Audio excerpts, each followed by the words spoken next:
প্রাথমিক জিজ্ঞাসাবাদে আয়েশা ঘটনার সাথে জড়িত থাকার বিষয়টি স্বীকার করেছে।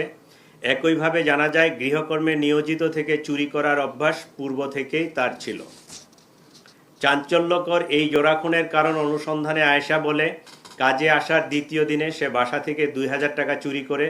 এ নিয়ে গৃহকর্ত্রী আয়েশাকে প্রশ্ন করলে তার সাথে গৃহকর্ত্রীর বাক বিতণ্ডা হয়। লাইলা আফরোজ আয়েশাকে পুলিশে দেওয়ার ভয় দেখান।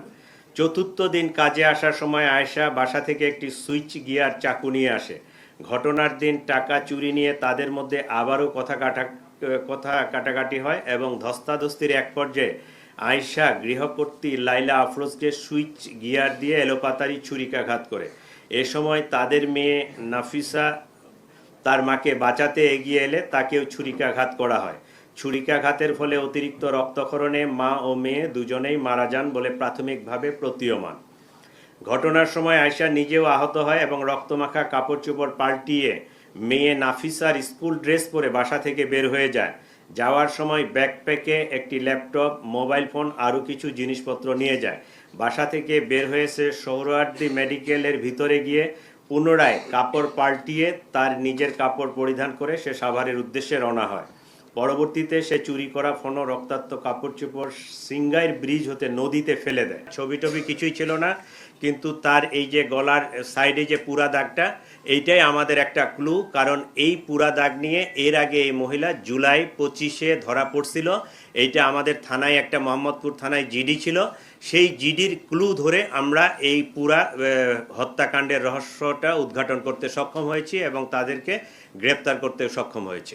সে হ্যাবিচুয়ালি এই কাজেই করে। এর আগেও সে, আমি যেটা বক্তব্যে বলছি, যে জুলাই 25-এ আরেক বাসা থেকে 8000 টাকা চুরি করছিল, ওইটা নিয়েও সে এর আগে ধরা পড়ছে, তারপর জিডি হয়েছে। ওইটাই কিন্তু এই মামলাটা ডিটেক্ট করার জন্য আমাদের ক্লু হিসাবে কাজ করছে। সে এই একই এলিবাই সব জায়গায় দাঁড় করায়। ওই যে সিকিউরিটি গার্ডকে বলে যে আমার বাপ নাই, মা নাই, কেউ নাই, আমি পুড়ে গেছি, এই যে দেখেন আমার গলার পুরা, তো আমাকে একটা কাজ জোগাড় করে দেন। ওই বাসার সিকিউরিটি গার্ডগুলো এরাও একটু বোকামির মনে হয় পরিচয় দিছে যে একটা লোককে কাজের জন্য আমি দিব, তার নাম ঠিকানা কোনো কিছুই জানবো না, বিষয়টা এরকম হওয়া উচিত না।